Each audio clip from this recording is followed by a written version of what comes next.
disqualifier ton directeur là. lequel parce que logique pour logique kii tam bu fekkee li ko fal dafa illégal moom tam il est illégal. tout ce qui vient de lui aussi da nga war a wax dafa illégal. Jean-Michel Sène. non xam nga. non grand may damaa nekk ARCOP grand may ma benn ASER laa nekk. grand may ma benn tu devrais dire la même chose sur ARCOP. waaw lu ne ASER ARCOP laa la wax. ki fa nekkoon. bi ma taxawee sénégalais yëpp taxaw. une partie des sénégalais boog taxaw. dénoncer le fait que mu continuer nekk bopp ARCOP man ma xool këyit yi càmbar ko d'accord ni loolu ñu dénoncé dëgg la ci laa ko géej waaw li nga dénoncé da nga fekk ñun ñu dénoncé ko wax ko fii waxti ko benn waaw ñaareel bi lu ma la bëgg a dolli ci loolu leen rek la on ne voit pas un acte illégal pour y remédier on pose un autre acte illégal man posé wu le problème il est là man posé wu ma acte man mais si sama constat personnel laa de mais sa constat boobu loolu laa la ci dolli nommé wu ma directeur bu un acte illégal ne doit pas remplacer un autre illégal non yow da nga wax ci bii bàyyi bële man ma bëgg ñu waxandoo ci ñaar mais oui léegi nag loolu dama ko doon c'était une parenthèse léegi ma ñëw ci dossier bi nga xamante ni ci la ma nee ne poser question. D'accord, allez-y. man ASER laa nekk depuis 2009. oui. dossier bii nii nga xamante ni moo nekk nii les sous-gras de la presse ñun travailleurs de ASER à 98% xam nga kañ la ñu yëg ni Sénégal dafa signer contrat avec une entreprise espagnole pour l'électrification de 1500 villages xam nga kañ lañ ko yëg.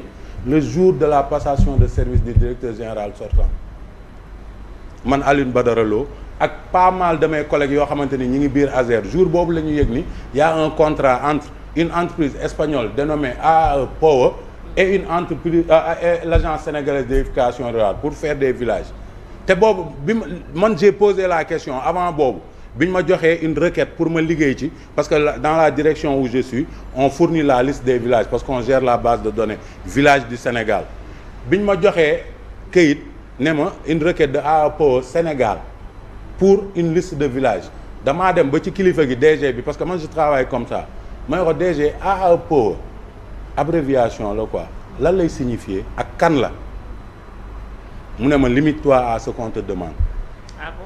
demal nga fournir liste village deewul de mu ngi dund ma wàcc def sama liggéey tout en ayant dans un coin de ma tête que suba buñ ma laajee ci dossier bi sama premier tontu loolu lay doon le contrat a été signé avant l'alternance les fonds ont été libérés avant l'alternance DG Jean-Michel Sène bi mu ñëwee jël service ci jour boobu. Je pose une question. Allez-y. C'est-à-dire les autres contrats là avant bii. Est-ce que dañ ko daan exposé conseil d'administration ou bien est-ce que le personnel était informé avant. conseil d'administration c'est autre chose parce que foofu ñemewoo def dara ci kër te yéegaloo ko conseil d'administration en tant qu'ancien administrateur. J'ai posé une question. il veut dire ndax yeneen contrat yi ñu doon signé. yeneen contrat bi ñun dañ ko doon yëg en tant que travailleur. par quel canal. dañu doon def ay kick-off meeting dañu doon def ay préparation dañu doon ñëw ñun la direction des études et de la planification ñu xamal ñu jox ñu fiche de projet bi ñu xam le nombre de villages à fournir xam les cibles à atteindre est-ce que comprends nga parce que enveloppe lañ lay jox. non déedéet leer man doyalu ma bu leeree te doyalu ma damay wax mu gën a leer est-ce que comprends nga dama ne bu ñu la joxee enveloppe ne la enveloppe bi 91 milliards la yow da nga am ay études techniques ak ay études démographiques yoo war a def pour atteindre une cible plus large. les villages bénéficiaires. noonu lay demee parce que doo ne am naa 91 milliards rek damay électrifier Thiaroye ginnaaw raay ak fële non dafa am ay cibles à atteindre moo tax loolu yëpp ça doit faire l'objet des comités de direction yoo xamante ni dañ ciy liggéey mais projet bi AAPO EPC bu ñuy signé ak ASER loolu amul lu tax amul nag dafa am lu ko waral parce que y avait un démarcheur du projet en la personne de Seydou Kane moom moo dem ba créer la société AAPO Sénégal en février 2024 loolu yëpp il faut ñu koy bind di jàpp date yi en février 2024 la AAPO Sénégal juddu alors que AAPO EPC yàgg na exister man xawma ko sénégalais yi xamuñu ko mais ki jiite woon ASER ak ñi muy liggéeyal xam nañ ko ba signé ak moom un contrat de 91 milliards léegi Bachir dafa wax lu am importance mu ne jàpp nit ku def surfacturation ba pare continuer di négocier ak moom ASER négocier wul ak Seydou Kane l'auteur de la surfacturation c'est Seydou Kane parce que il était prestataire en tant que fournisseur de poteaux ci biir projet bi maanaam marché bi lépp lu jëm ci fourniture de poteaux Seydou Kane moo la ñu joxoon prérogative boobu ci connexion bi mu am wala entente bi mu am ak AAPO EPC ñoom ñoo ko ne ci pàcc projet bi loolu lañ la sant yow yaa géré affaire fourniture de poteaux Seydou Kane mooy defar boot. espagnol yi ñoo ko wax loolu. espagnol yi ñoom ñoo ko wax loolu. Sénégalais yi comprendre. de waaw parce que sénégalais yi ba léegi ASER bi ñu signé contrat bi ak AOPO EPC moom mooy suñu interlocuteur de. espagnol yi mooy suñu interlocuteur ñun Seydou Kane du suñu interlocuteur Seydou Kane tey jii ñëpp ñi toog di ko défendre du kenn kuy génne benn document bu lié Seydou Kane ak ASER. li leen mën a li fi nga xamante ni mën nga fa teg sa baaraam ne fii am na fu ñu bind AOPO EPC AOPO Sénégal ASER mooy xam nga lan benn mémorandum benn entente bu ñu am entre AOPO EPC ñëw na nee na DG ASER bi fa nekkoon man de jël naa Omar muy AOPO Sénégal pour bu ñuy def contrat bi moom moo may jox ay poteaux en béton mémorandum boobu kan la lié.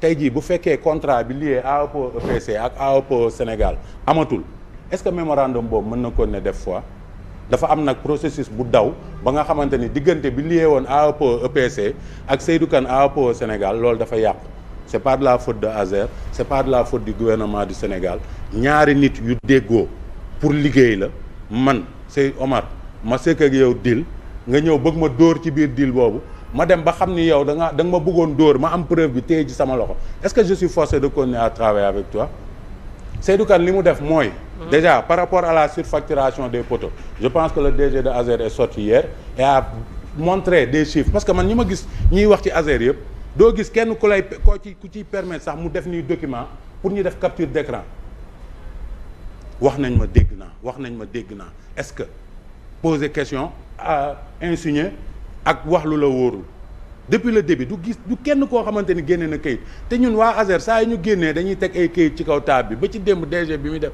sa sortie il vous a dit où était la surfacturation poto buy jar 200 000 ñu jaayee ko 1 million poto buy jar lii ñu jaayee ko ñu bëgg ko jëndee lii poto buy jar lii ñu bëgg ko jëndee lii mu ne loolu marché bi mënuma toog fii nii sans les documents pour wax la ñaata poto la mais biñ ko évaluer loolu noonu li mu surfacturé ci poto yi wala mën nañ ko tuddee sax surestimation parce que jotul jàll biñ ko évaluer c'était une enveloppe de 15 milliards 900 et quelques millions mais loolu la ñu jël ñu traduire ko en village supplémentaire mais ASER ba léegi continuer wul di wax ak ki defoon surfacturation de parce que ASER waxul ak Seydou Kane AOPO EPC parce que signé wul ak moom contrat du wax ak moom pourquoi mu war a wax ak moom Seydou Kane c'est un homme d'affaires qui est entré dans un business pour se faire de l'argent la façon dont bi mu ko noon dandar defee jaarul yoon am ku ñëw xale bu ndaw ñëw gis ko léegi beneen question bi ñuy posé mooy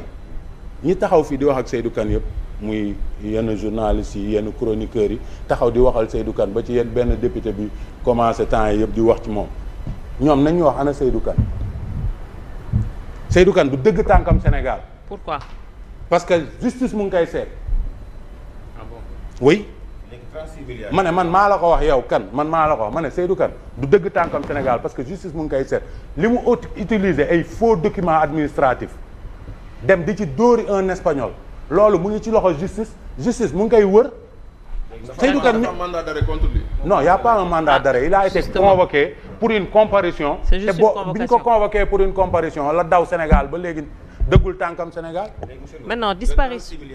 waaw 36 milliards yi c'est de l'argent qui a été décaissé par l'ancien directeur général, l'ancien ministre de l'économie et des finances, l'ancien directeur du budget ak ñooñu fi nekkoon nga xamante ni ñoo gérer finance su Sénégal ñoom ñoo def décaissement yooyu sur 2 titres benn sur avance de démarrage beneen sur avance sur travaux xawma engagés dépenses engagées tey jii fi ñu war a jaajëfale Jean-Michel Sène te gis ni dafa bëgg intérêt Sénégal projet bi Bachir mu ngi wax mu ne projet bi démarré wu mais loolu amul projet bi démarré na man ASER laay liggéey c'est une information que je vais te donner tey jii fi mu toll nii on l'a Je ne le savais pas. ah waaw tu ne le savais pas Je savais pas. d'accord naa ci ak yow Bachir parce que yow xam naa la Voilà.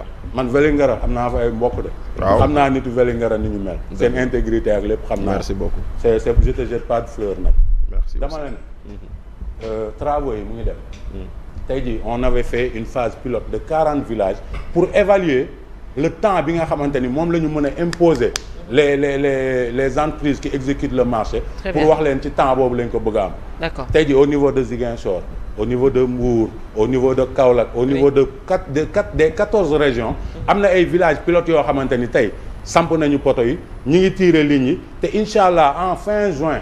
on va faire la mise en service de ces villages là kon projet bi mu ngi dox. Très bien alors justement. la ñu war a électrifier pour l'ensemble du projet 1740 retiens bien ce nombre. 1740. dama ne fi mu toll nii on a commencé par la phase pilote de 40 et d'ici la fin de l'année 2025 fii ak fin 2025 bii nii incha allah on sera à 400 villages mis en service. Très bien alors Diouf bindal chiffres yooyu yëpp. Diouf ma ne nga bind chiffres yooyu ba pare bu ñu ci yeggee ñu werante ci mais man du ma firi gént te du ma wax sa xalaat. damay wax li nga xamante ni moom laa bëgg naa Diouf yéen ngeen ñëw ci par rapport ak suñuy wax waxu manque de transparence wala même scandale c'est sur quelle base ou peut-être li jotoon génn mais on a vu encore cette sortie de Thierno Alassane Sall bëggoon nañ nga wax ñu aussi lu motiver sortie boobu ak sur quoi vous vous basez concrètement pour wax ne que lii ak lii moom moo xew Azer. ok bala maa ñëw damay am rek lu ma ko tontu mu ne gis naa sax benn député buy waxal xaw ma Seydou Kane sëñ bi ñun waxaluñu Seydou Kane on parle pour le peuple sénégalais on est un député du peuple sénégalais bu gis dara alerté ñu tontu ko il n'est pas satisfait des réponses